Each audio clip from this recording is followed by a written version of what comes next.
Hi, I am back at another state park, this time in a little bit different location.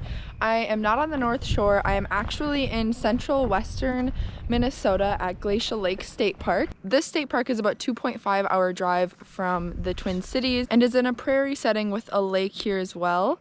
The lake is right behind me. The highlights of this state park are that it has hiking, camping, swimming at the lake. There's actually a beach you can go swim at here, as well as fishing. They have a fishing pier. You can also bring your own non-motorized boat. You can use a trolley motor, I believe. You could also bring a canoe, kayak, or during the summertime you can actually rent those here, as well as paddle boats and stand-up paddle boards. There's a ton to do. I do believe there are even free naturalist programs in the summertime. They have a scavenger hunt that you can go online and find and then do with your kids as well. The camping here actually gives you quite a few different options. So they have a few different camper cabins that you can use, and they're kind of rustic cabins. They have two that you can see back over here in the distance with electricity. They also have a few, I believe, without electricity.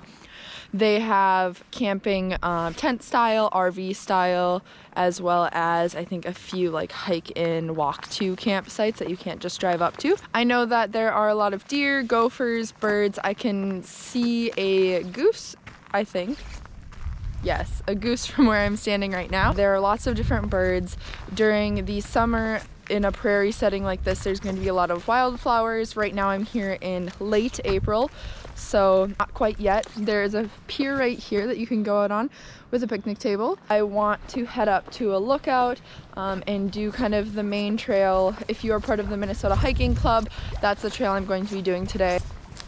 One thing I will mention is that if you are coming hiking here during the summertime, spring, summer, or fall, you are going to want to check yourself for ticks after your hike and check your pets as well. This park also has trails for horseback riding, so when you're out hiking on the trails, make sure you're aware that there may be horses in the area and share the trail. You can also bring pets as long as they're on a leash. It's actually starting to snow out right now, but I'm pretty warm in my attire.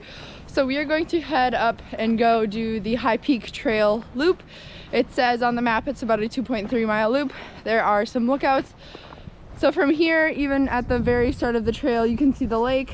There's a picnic area and small little grills. Parking is right over there, as well as a few of those camper cabins.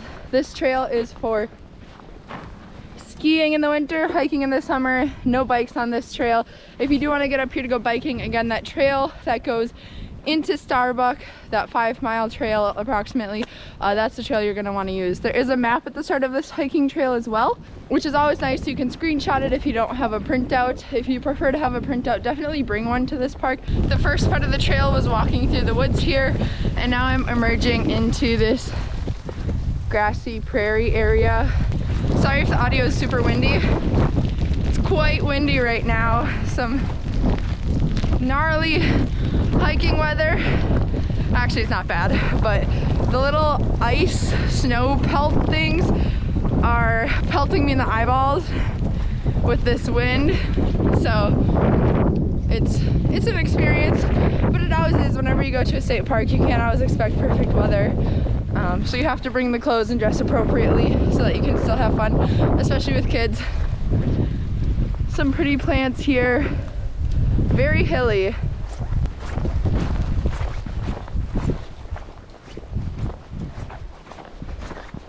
So at the other end of this trail, there's actually another parking lot for people who are just coming here to go hiking or picnic.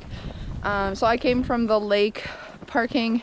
There's another one here with some more signs and more picnic seating. It looks like there's one other car here today. And you can see that the trails are right back here. So that's where I'm heading right now. I parked here, just walked to here. And now I'm going to do the High Peak Trail to the highest elevation of the park, come all the way back and to my car again. There's a lot more hiking here that you can check out. There are also keys here to tell you what's all in here. There's some different camp spots, some other lakes you can go to, but I'm going to go to the highest elevation in the park, which isn't super high, but we are in central Minnesota here, so We're gonna start this hike trail. This is a hiking club trail if you are doing the hiking club here in Minnesota. I personally am not, but I know a lot of people really like that. You go to all the state parks, do the hiking trails. There are keywords along the trails that you keep in your book, and then you get rewards. I'm not sure if it's, you know, like free stays at different parks or what the rewards are. I've never looked into it that hard, but something to check out if you're going out and hiking into these state parks.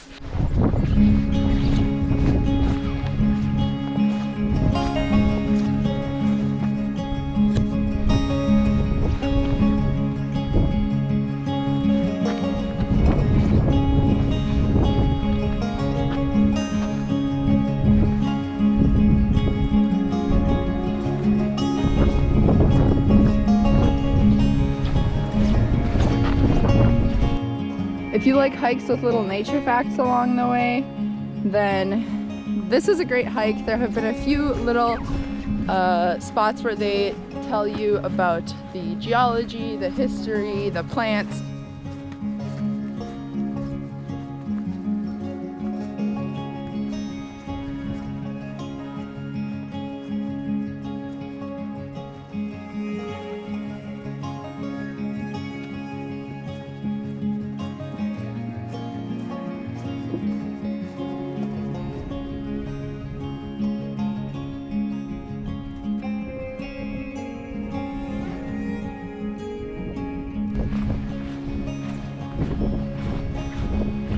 Anthills all over here.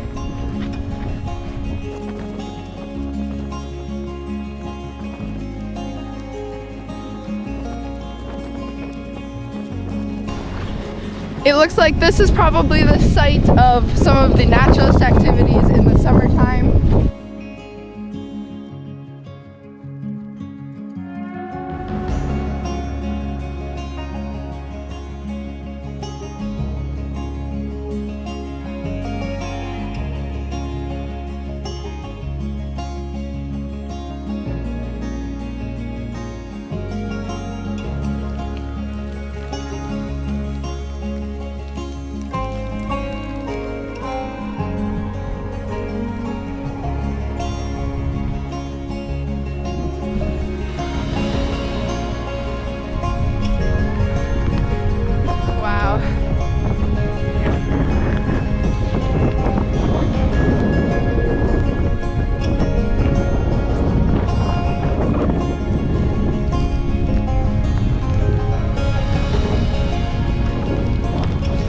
Spot you can see really far and it's extra windy, so it'd probably be nice on a hot day with some breeze up here.